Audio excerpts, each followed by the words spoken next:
Friends जय हिंद। स्वागत है हमारे YouTube channel Virendra struggle classes में। तो आप लोगों को जैसे कि मैंने एक क्लास फिजिक्स की ली है उसकी प्लेलिस्ट बना दी है, आप लोगों को मेरे YouTube channel Virendra struggle classes में मिल जाएगी। अब आगे बढ़ते हैं, टाइम को वेस्ट ना करते हुए आगे बढ़ते हैं कि आप लोगों के अध्याय 1 में वैद्युत आवेश तथा क्षेत्र के बारे में बताया गया था। अब वैद्युत आवेश के बारे में मैंने पहले ही फर्स्ट लेक्चर में बताया था, जिसमें आप लोगों को वैद्युत आवेश क्या होता है, ये कैसे उत्पन्न हुआ था और इसकी विमा, पामात्रक, प्रकार सब बता दिए गए थे। वो आप लोगों के लेक्चर 1 में मिलेगा। अब आगे बढ़ते हैं। आज मैं टाइम को वेस्ट ना करते हुए आगे बढ़ेंगे। इसमें बताया गया कि आवेश उत्पत्ति का इलेक्ट्रॉन सिद्धांत क्या होता है। आप लोग 11 में पढ़ के आए हैं, जो फर्स्ट ईयर में नेक्स्ट जो क्लास आप लोग की हो चुकी है, तो इसमें आप लोग पढ़ के आए हैं। 11th में क्या पढ़ के आए कि इलेक्ट्रॉन के बारे में मालूम हुआ है कि वहाँ पर क्या होता है। इलेक्ट्रॉन बद्ध इलेक्ट्रॉन होता है, मुक्त इलेक्ट्रॉन होता है। आज सभी बारे में आज हम लोग जानेंगे इलेक्ट्रॉन के सिद्धांत क्या होता है। इसमें देखो मैंने बोर्ड पे एक डिफिनीशन लिखी है, उसको ध्यान से आप लोग पढ़ लेंगे। ये फर्स्ट ईयर में आप लोग भी पढ़ चुके हैं 12 11 में। इसमें बताया गया हम जानते हैं कि प्रत्येक पदार्थ परमाणु से मिलकर बना है। ये बात तो आप लोग जानते हैं। प्रत्येक परमाणु के केंद्र में नाभिक होता है, जिसमें धनावेशित कण प्रोटॉन तथा अनावेशित कण न्यूट्रॉन होते हैं। अनावेशित कण न्यूट्रॉन होते हैं। ऋणावेशित कण इलेक्ट्रॉन नाभिक के चारों ओर निश्चित कक्षाओं में घूमते रहते हैं। निश्चित कक्षाओं में क्या करते हैं? घूमते रहते हैं। एक इलेक्ट्रॉन पर उतना ही ऋणात्मक आवेश होता है जितना कि एक इलेक्ट्रॉन पर उतना ही ऋणात्मक आवेश होता है। तो जैसा कि आप लोग जानते हैं आवेश 1.6 × 10⁻⁻19 कूलाम होता है। उतना ही जितना इलेक्ट्रॉन पर होता है ऋणावेश, उतना ही प्रोटॉन पर धनावेशित आवेश होता है।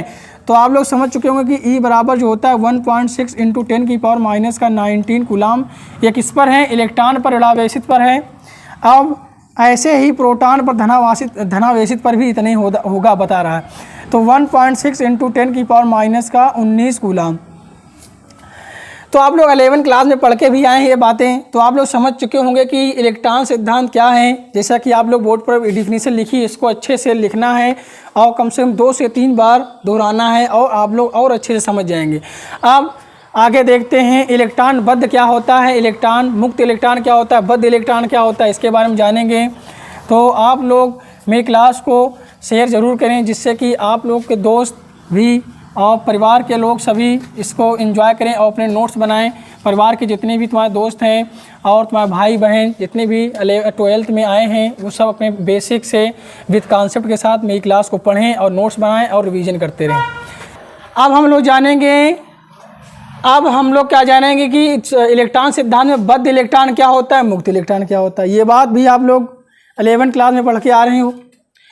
कह रहा है कि वे इलेक्ट्रॉन, ये हेडिंग डाली जाएगी। बद्ध इलेक्ट्रॉन में क्या लिखेंगे? वे इलेक्ट्रॉन जो परमाणु में नाभिक के निकट कक्षाओं में घूमते हैं। जैसा कि अभी मैंने बताया था कि कोई नाभिक है, परमाणु है, इसके निकट, बहुत निकट, ये मान लो यहाँ घूम रही है, तो इसके निकट जो घूमते हैं बद्ध इलेक्ट्रॉन कहलाते हैं। जो नाभिक के बहुत पास ही घूमते हैं वो क्या कहलाते हैं? इलेक्ट्रॉन बद्ध इलेक्ट्रॉन। मैंने बताया कि इलेक्ट्रॉन चारों तरफ घूमते हैं। आप लोग 11 क्लास में पढ़ के आ रहे हैं, ये बात तो आप लोग जानते हो। ठीक, ये बद्ध इलेक्ट्रॉन कहलाते हैं क्योंकि ये इलेक्ट्रॉन नाभिक से तीव्र आकर्षण, ये मतलब नाभिक की तरफ खींचते हैं। ये आकर्षण मतलब अपनी ओर खींचता है।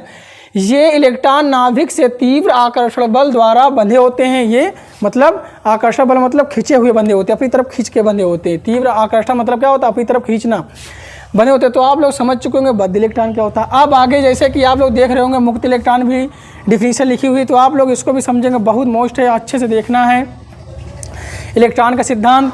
वे इलेक्ट्रॉन जो नाभिक से दूर सबसे बाहरी कक्षा में होते हैं। क्या बता रहा है? वे इलेक्ट्रॉन जो नाभिक से दूर, बहुत दूर, नाभिक से पास नहीं बता रहा, सबसे बाहरी कक्षा में, मतलब सबसे बाहर कक्षा में होते हैं। नाभिक से अपेक्षाकृत क्षीण मतलब कमजोर आकर्षण बल से बंधे होते हैं, मतलब जैसे बहुत जल्दी टूट सकते हैं। तथा ये अल्प ऊर्जा प्राप्त करके ही, अब बहुत जल्दी टूट जाएंगे तो थोड़ी सी ऊर्जा इनको मिली तो ये टूट सकते हैं।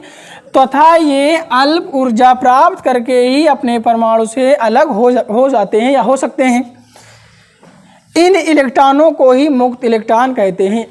आप लोग समझ चुके होंगे कि जिसके पास अल्प ऊर्जा मिल जाए और वो इलेक्ट्रॉनों से अपने परमाणु से अलग हो जाए और इसके पास बहुत ही क्षीण आकर्षण बल से बंधे होते हैं। इलेक्ट्रॉन, मुक्त इलेक्ट्रॉन क्या होते हैं?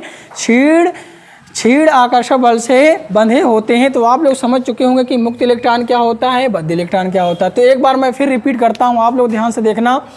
बद्ध इलेक्ट्रॉन वे इलेक्ट्रॉन जो परमाणु में नाभिक के निकट, नाभिक के बहुत पास कक्षाओं में घूमते हैं, बद्ध इलेक्ट्रॉन कहलाते हैं। बहुत सिंपल, क्योंकि ये इलेक्ट्रॉन नाभिक से तीव्र आकर्षण बल से क्या होते हैं? बंधे होते हैं।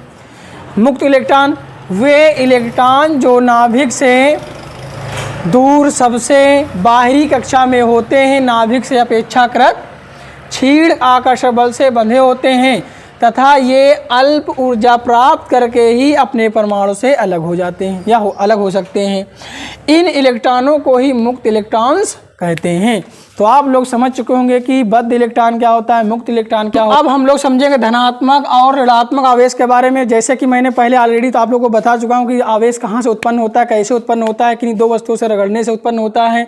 तो दो वस्तुओं में किस वस्तु में धनात्मक होता है, किस वस्तु में ऋणात्मक होता है। तो आज हम इस इलेक्ट्रॉन के सिद्धांत के बारे में जानेंगे। इलेक्ट्रॉन के सिद्धांत में जानेंगे तो देखो ध्यान से बोला है कि धनात्मक और ऋणात्मक आवेश क्या, जब किन्हीं दो पदार्थों को आपस में रगड़ा जाता है, जैसा कि मैंने आप लोगों को बता भी चुका हूं ऑलरेडी, तो एक पदार्थ में से इलेक्ट्रॉन्स निकलकर, ध्यान समझना, बोला जब दो पदार्थों को आपस में रगड़ने पर पदार्थ में किसी एक पदार्थ से इलेक्ट्रॉन्स निकलकर दूसरे पदार्थ में चले जाते हैं। एक पदार्थ से इलेक्ट्रॉन निकलकर किस दूसरे पदार्थ में चले जाते हैं। इसलिए पहले पदार्थ में इलेक्ट्रॉन की कमी, पहले पदार्थ में क्या हो जाता है, पहला पदार्थ जो था उसमें क्या हो जाता है, इलेक्ट्रॉन की कमी हो जाने से उससे दूसरे में जा रहा है इलेक्ट्रॉन, तो उसमें कमी हो रहा है, हो जाने से वह धन आवेशित हो जाता है। अब आप लोग समझ चुके होंगे जिससे आवेश जा रहा है तो उस पर कमी हो रही है, तो कमी हो रही है कि इलेक्ट्रॉनों की, तो वो कौन सा धन आवेश हो जाता है, वो कैसा हो जाता है, पदार्थ धन आवेश हो जाता है। और दूसरा पदार्थ इलेक्ट्रॉनों की अधिकता के कारण ऋणावेश हो जाता है, मतलब उसके पास इलेक्ट्रॉन पहुंच गए हैं, इलेक्ट्रॉन पहुंचने के कारण क्या हो जाता है, उसके पास ऋणावेशित हो जाता है, वो पदार्थ कैसा हो जाता है, ऋणावेशित हो जाता है। तो आप लोग समझ चुके होंगे। जैसे कि मैंने देखो एक उदाहरण भी लिखा, ये उदाहरण मैं आप लोगों को पहले ही बता चुका हूँ पहली क्लास में। तो इसमें बताया जा रहा है कि उदाहरण में क्या कह रहा है कि जब कांच की छड़ को रेशम से रगड़ने पर कांच की छड़ से इलेक्ट्रॉन निकलकर, कहाँ से निकला, कांच के छड़ से इलेक्ट्रॉन निकला और निकलकर रेशम में चले जाते हैं।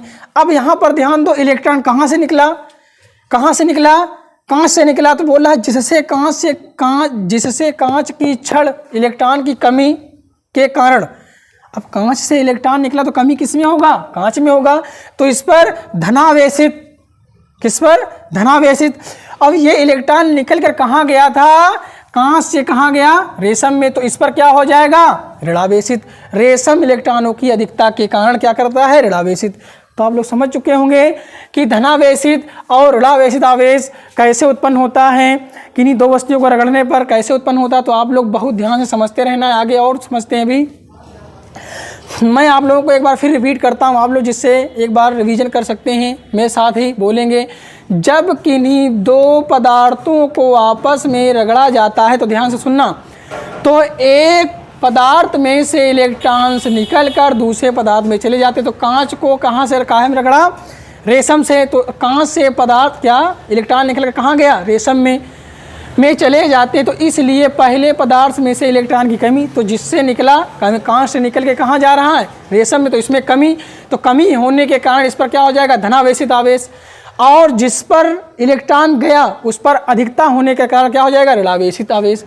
तो आप लोगों को मैंने उदाहरण भी बता दिया, तो आप लोग समझ चुके होंगे ऋणावेशित और धनावेशित आवेश कैसे उत्पन्न होते हैं। अब समझेंगे धनावेशित और ऋणावेश, धनात्मक और ऋणात्मक आवेश के गुण क्या है, क्वालिटी क्या है, इसके महत्वपूर्ण तथ्य क्या हैं, अब इसके बारे में जानेंगे। तो आप लोगों को क्लास अच्छी लगी तो आप लोग लाइक करते रहना और शेयर ज़रूर करते रहना, जिससे कि आप लोगों के साथ आपके दोस्त यार पढ़ते रहें और नोट्स बना के अपनी तैयारी अच्छी करते रहें। तो अब देखते हैं धनात्मक और ऋणात्मक आवेश के महत्वपूर्ण तथ्य। अब हम लोग समझेंगे धनात्मक और ऋणात्मक आवेश के मुख्य तथ्य क्या हैं। जैसा कि आप लोग समझ चुके हैं, सबसे पहले मैंने आप लोगों को बताया कि आवेशों के इलेक्ट्रॉन सिद्धांत के बारे में बताया, उसके बाद बद्ध इलेक्ट्रॉन क्या होता है वो बताया गया, फिर आप लोगों को मुक्त इलेक्ट्रॉन बताया गया, फिर आप लोगों को धनात्मक और ऋणात्मक आवेश कैसे उत्पन्न होते हैं बताया गया, किस वस्तु पर धनात्मक होता है किस वस्तु पर ऋणात्मक होता है वो बताया गया। अब आप लोगों को मैं बताने वाला हूँ धनात्मक और ऋणात्मक आवेश के कुछ मुख्य तत्व भी होते, तथ्य क्या हैं, तो ध्यान देखेंगे। ये सब बातें आप लोग पीछे पढ़ भी चुके हैं, तो एक बार मैंने इसको छांट के आप लोग बताने वाला हूँ, तो इसको भी नोट्स में अच्छे से बना के रखना है। कह कि जिस वस्तु से इलेक्ट्रॉन दूसरी वस्तु में आ जाते हैं, कह रहा कि जिस वस्तु से इलेक्ट्रॉन दूसरी वस्तु में आ जाते हैं तो वह इलेक्ट्रॉनों की कमी के कारण धनावेशित हो जाता है। अब मान लिया कोई वस्तु है, अभी मैंने पीछे बताया था, जब कांच मान लिया ये कांच का टुकड़ा है, ये रेशम के कपड़े को हमने आपस में रगड़ दिया, इसको आपस में रगड़ने पर क्या हुआ, तो इसका आवेश क्या होता है, इसका इलेक्ट्रॉन इसके पास जाता है, तो इसके पास कमी होने के कारण ये क्या हो जाता है प्लस धनात्मक, और इसके बाद अधिकता होने के कारण क्या हो जाता है ऋणात्मक। वही यहाँ पर बता रहा है, नंबर 1 में क्या बता रहा है कि जिस वस्तु से इलेक्ट्रॉन दूसरी वस्तु में आ जाते हैं, तो इस वस्तु से इलेक्ट्रॉन यहाँ आए तो वह मतलब वही वस्तु के इलेक्ट्रॉनों की कमी होने के कारण, तो इस पर इलेक्ट्रॉनों की कमी हुई, इलेक्ट्रॉनों की कमी होने के कारण तो क्या हो जाता है ये धनावेशित हो जाते हैं। तो आप लोग समझ चुके होंगे। ऐसे दूसरे पॉइंट में क्या कहा जा रहा है, दूसरे पॉइंट कह रहा है कि जिस वस्तु में इलेक्ट्रॉन दूसरी वस्तु से आते हैं, तो यहाँ पर ध्यान दो, इस पर इसकी बात है, इससे गई दूसरी वस्तु में, तो इसमें आई नहीं आई, इसमें इलेक्ट्रॉन आया है नहीं आया, तो इसमें इलेक्ट्रॉन आने के कारण तो इसमें अधिकता हो जाएगी, अधिकता होने के कारण तो इसमें क्या हो जाएगा ऋणात्मक, ये कैसा हो जाएगा ऋणावेशित हो जाएगा। तो आप लोग समझ चुके होंगे।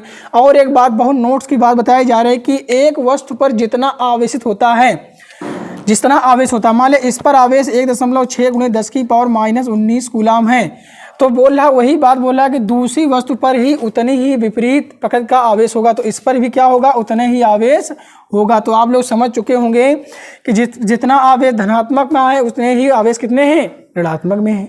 तो आप लोग समझ चुके होंगे। तो एक बार मैं फिर इसको रिपीट करता हूँ, ध्यान से देखना है आप लोगों को। जिस वस्तु, नंबर 1 में क्या कह रहा है, जिस वस्तु से इलेक्ट्रॉन दूसरी वस्तु में आ जाते हैं तो उसमें इलेक्ट्रॉनों की कमी होने के कारण उस पर धनावेशित हो जाता है। नंबर 2, जिस वस्तु से जिस इलेक्ट्रॉन जिसमें जाते हैं तो उसमें अधिकता होने के कारण क्या हो जाता है वो ऋणावेशित हो जाता है। अब बोल रहा है कि जिस वस्तु से, बोल रहा है यहाँ पर एक वस्तु पर जितना आवेश होता है उतने ही आवेश उसकी दूसरी वस्तु पर उतने होगा। ये बोल रहा है कि कह रहा है एक वस्तु पर जितना आवेश होता है दूसरी वस्तु पर ठीक उतना ही विपरीत प्रकृति का भी होता है। तो आप लोग समझ चुके होंगे कि धनात्मक और ऋणात्मक आवेश के मुख्य तत्व क्या हैं। तो आप लोगों को मैंने पढ़ाया, आज क्या क्या पढ़ाया इसमें आप लोगों को बताया गया। सबसे पहले इसमें बताया गया इलेक्ट्रॉनों का सिद्धांत, फिर बताया गया धनात्मक और ऋणात्मक आवेश कैसे उत्पन्न होते हैं, फिर आप लोगों को बताया गया धनात्मक और ऋणात्मक आवेश के मुख्य तत्व क्या हैं, फिर और इसके इलेक्ट्रॉनों के सिद्धांत के बारे में आपको बताया, बद्ध इलेक्ट्रॉन और मुक्त इलेक्ट्रॉन बताया। तो आप लोग मेरी क्लास को लाइक करें और शेयर करें, कमेंट करके बताएं मेरी क्लास कैसे लगी आप लोगों को, और मेरी क्लास को मेरे चैनल को सब्सक्राइब कर लें, जिससे कि आप लोगों को मेरे वीडियोज़ को आप तक पहुँच सके और आप लोग मेरे वीडियो के नोट्स बना सकें। आज आप लोगों को इतने ही पढ़ाया जाएगा, आगे नेक्स्ट क्लास में इसके आगे पढ़ाया जाएगा। तो आप लोग धीरे धीरे पढ़ते रहेंगे और मेरे साथ बढ़ते रहेंगे। जय हिंद, जय भारत।